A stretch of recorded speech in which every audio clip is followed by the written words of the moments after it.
कथा। माँ अन्नपूर्णा माता का व्रत मार्गशीर्ष मास के कृष्ण पक्ष पंचमी से प्रारंभ होता है और शुक्ल पक्ष की षष्ठी को समाप्त होता है। यह 21 दिनों तक चलने वाला व्रत होता है। कहीं पर यह 17 दिनों तक भी होता है।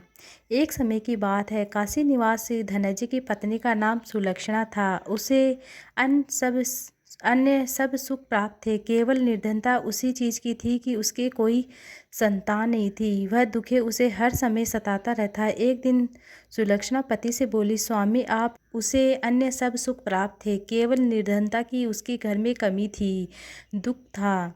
वह दुख उसे हर समय सताता रहता था। एक दिन सुलक्षणा पति से बोली, स्वामी आप कुछ उद्यापन करो तो काम चलेगा, इस प्रकार कब तक चलेगा। सुलक्षणा की बात धनंजय के मन में बैठ गई। वह उसी समय विश्वनाथ शंकर जी को प्रसन्न करने के लिए बैठ गया और कहने लगा कि हे देवताओं के देव महादेव विश्वेश्वर, मुझे पूजा पाठ कुछ आता नहीं है, केवल आपके भरोसे बैठा हूँ। इतनी विनती करके वह 2-3 दिन तक भूखा प्यासा रहा। यह देखकर भगवान शंकर ने उसके कान में अन्नपूर्णा अन्नपूर्णा अन्नपूर्णा 3 बार बोला, 3 बार कहा। यह देखकर भगवान शंकर ने उसके कान में 3 बार अन्नपूर्णा अन्नपूर्णा अन्नपूर्णा 3 बार कहा। यह कौन क्या कहा गया, इसे सोचने में धनंजय सोच में पड़ गया। मंदिर में आते ब्राह्मणों को देखकर पूछने लगा कि पंडित जी अन्नपूर्णा कौन है। ब्राह्मणों ने कहा, तू अन्न छोड़कर बैठा है तो तुझे अन्न की ही बात सूझती है, जा घर जाकर अन्न ग्रहण कर ले। धनंजय घर गया, स्त्री से सारी बात कही। वह बोली, नाथ चिंता मत करो, स्वयं शंकर जी ने यह मंत्र तुम्हें दिया है, वे स्वयं ही खुलासा करेंगे। आप फिर जाकर उसकी भगवान देवादिदेव महादेव की आराधना करो। धनंजय फिर जैसा तैसा करके पूजा पाठ में बैठ गया। रात्रि में शंकर जी ने आज्ञा दी कि कहा, तू पूर्व दिशा में चला जा। वह अन्नपूर्णा का नाम जपता जाता है और रास्ते में फल खाता जाता है, झरनों का पानी पीता जाता है। इस प्रकार कितने ही दिनों तक चलता गया। वहाँ उसे चांदी सी चमकती वन की शोभा देने वाली सुंदर सरोवर देखने को मिला और उसके किनारे कितनी ही सुंदर अप्सराएं झुंड बनाए बैठी थी। एक कथा सुनती है, सब मिलकर माँ अन्नपूर्णा इस प्रकार बार बार कहती थी। यह अगह अर्थात मार्गशीर्ष मास की उजेली रात्रि थी। आज से ही व्रत का प्रारंभ था। जिस शब्द की खोज करने वह निकला था, वह उसे वहाँ सुनने को मिला। धनंजय ने उनके पास जाकर पूछा, हे देवियों, आप यह क्या करती हो। उन सब ने कहा, हम सब माँ अन्नपूर्णा का व्रत करती हैं। धनंजय ने पूछा, व्रत पूजा करने से क्या होता है, यह किसी ने किया भी है, इसे कब किया जाता है, कैसा व्रत है, मैं और कैसे विधि जानूं, मुझसे भी विस्तार से बताओ।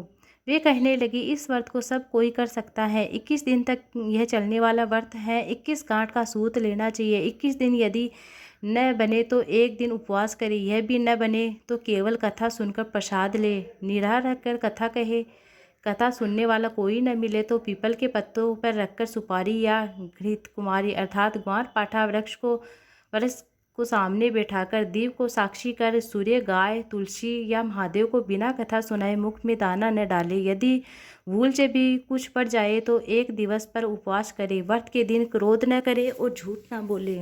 धनंजय बोला, इस व्रत के करने से क्या होता है। वे कहने लगी, इसके करने से अंधों को नेत्र मिलता है, लूलों को हाथ मिलते हैं, निर्धन के घर में धन मिलता है, बाजन को पुत्र मिलता है, मूर्ख को विद्या मिलती है। जो जिस कामना से इस व्रत को करता है, माँ उसकी इच्छाएं पूरी करती है। वह कहने लगा, बहनों, मेरे पास भी धन नहीं है, विद्या नहीं है, कुछ भी नहीं है, मैं तो दुनिया का दुखी ब्राह्मण हूँ। मुझे इस व्रत का विधान बताइए, सूत दीजिए। तो हाँ भाई, तेरा कल्याण हो, हम तुम्हें अवश्य देंगे, ले इस व्रत का मंगल सूत्र ले। धनंजय ने यह व्रत किया। व्रत पूरा हुआ तभी सरोवर में 21 खंड की सुवर्ण सीढ़ी हीरा मोती जड़ी हुई प्रकट हुई। धनंजय जे अन्नपूर्णा अन्नपूर्णा कहता जाता था। इस प्रकार कितनी ही सीढ़ियाँ उतर गया तो क्या देखता है कि करोड़ों सूर्य से प्रकाशमान अन्नपूर्णा का मंदिर, उसके सामने सुवर्ण सिंहासन पर माता अन्नपूर्णा विराजमान थी। सामने भिक्षा हेतु शंकर भगवान खड़े थे। देवांगनाएं चवर डुलाती हैं और कितनी ही हथियारे बांधे फहरा देती हैं। धनंजय दौड़कर जगदम्बा के चरणों में गिर गया। देवी ने उसके मन का क्लेश जान लिया। धनंजय कहने लगा, माता आप तो अंतर्यामी हो, आपको अपनी दशा क्या बताऊं। माँ बोली, मेरा व्रत किया है, जा संसार तेरा सत्कार करेगा। माता ने धनंजय की जिह्वा पर बीज मंत्र लिख दिया।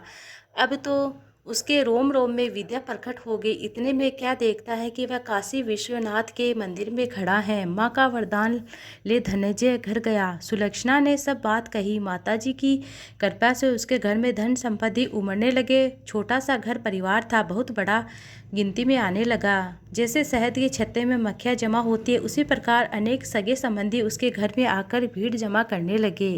कहने लगे, इतना धन और इतना बड़ा घर, सुंदर इतना घर बना लिया है, सुंदर संतान नहीं तो इस कमाई का कौन भोग करेगा। सुलक्षणा से संतान नहीं थी, इसलिए तुम दूसरा विवाह कर लो। अनिच्छा होते हुए भी धनंजय दूसरा विवाह करना पड़ता है। सती सुलक्षणा को शोध का दुख सताता है। इस प्रकार दिन बीतते गए। फिर अगह मास आया। नए बंधन से बंधे पति ने सुलक्षणा ने कहा, हम व्रत के प्रभाव से सुखी हुए हैं, धनवान हुए हैं, इस कारण यह व्रत छोड़ना नहीं चाहिए। यह माताजी का प्रताप है जो हम इतने संपन्न और सुखी हैं। सुलक्षणा की बात सुनकर धनंजय उसके यहाँ व्रत करने के लिए बैठ गया। नई बहू को इस व्रत की खबर नहीं थी। वह धनंजय के आने की राह देख रही थी। दिन बीतने गए और व्रत पूर्ण होने में 3 दिन ही बाकी थे। नई बहू को खबर पड़ी कि उसके मन में ईर्ष्या की ज्वाला धकने लगी। सुलक्षणा के घर आती है, उससे वहाँ भगदड़ मचा दी। वह धनंजय को अपने साथ ले गई। नए घर में धनंजय थोड़ी देर में ही उसको नींद आ गई। इसी समय नई बहू ने उसका व्रत का सूत तोड़कर धागे को आग में फेंक दिया। अब तो माता का उस पर कोप लगा। घर में अकस्मात आग लग गई। सब कुछ जलकर भस्म हो गया, राख हो गया। सुलक्षणा जान गई, पति को फिर अपने घर ले आई। नई बहू रूठकर पिता के घर जाकर बैठ जाती है। पति को परमेश्वर मानने वाली सुलक्षणा बोली, नाथ घबराना नहीं, माताजी की कृपा अलौकिक है। पुत्र को पुत्र हो सकता है पर माता को माता नहीं होती। अब आप श्रद्धा और भक्ति से आराधना शुरू करो, वे जरूर हमारा कल्याण करेगी। धनंजय फिर माता के पीछे पड़ गया। फिर वही सरोवर की सीढ़ी प्रकट हुई, उसमें मां अन्नपूर्णा कहकर वह उतर गया। जहाँ माताजी के चरणों में रुदन करने लगा। माता प्रसन्न हो गई।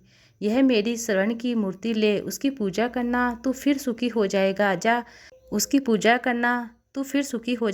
जा, तुझे मेरा आशीर्वाद है। तेरी स्त्री सुलक्षणा ने श्रद्धा से मेरा व्रत किया है, उसे मैंने पुत्र दिया है। धनंजय की आंखें खोली तो खुद को काशी विश्वनाथ के मंदिर में खड़ा पाया। वहां से फिर उसी प्रकार घर को आया। फिर इधर सुलक्षणा के दिन चढ़े और महीने पूरे होने पुत्र का जन्म हुआ। गांव में आश्चर्य की लहर दौड़ गई। इस प्रकार उसी गांव में निसंतान सेठ के पुत्र होने पर उसमें माता अन्नपूर्णा का मंदिर बनवाया था। उसमें माता की धूमधाम से पधारी यज्ञ किया और धनंजय को मंदिर के आचार्य का पद दे दिया गया। जीविका के लिए मंदिर की दक्षिणा और रहने के लिए वहाँ सुंदर सा भवन दिया। धनंजय स्त्री पुत्र सहित वहाँ रहने लगे। माताजी का जो चढ़ावा था, भरपूर आमदनी होने लगी। उधर नई बहू के पिता के घर डाका पड़ गया। सब लूट कर ले गए और भीख मांगकर पेट भरते रहने लगे। सुलक्षणा ने यह बात सुनी तो उन्हें बुला ले आई और अलग से घर दे दिया, उसमें रहने लगी। अन्न वस्त्र का प्रबंध भी कर दिया। धनंजय, सुलक्षणा और उसका पुत्र माताजी की कृपा से आनंद से रहने लगे। माताजी ने जैसे उनके भंडार भरे वैसे सबके भरना। अधूरी हो तो पूरी करना, पूरी हो तो मान रखना। जय हो मां अन्नपूर्णा माता की जय। ये थी अन्नपूर्णा माता की व्रत कथा।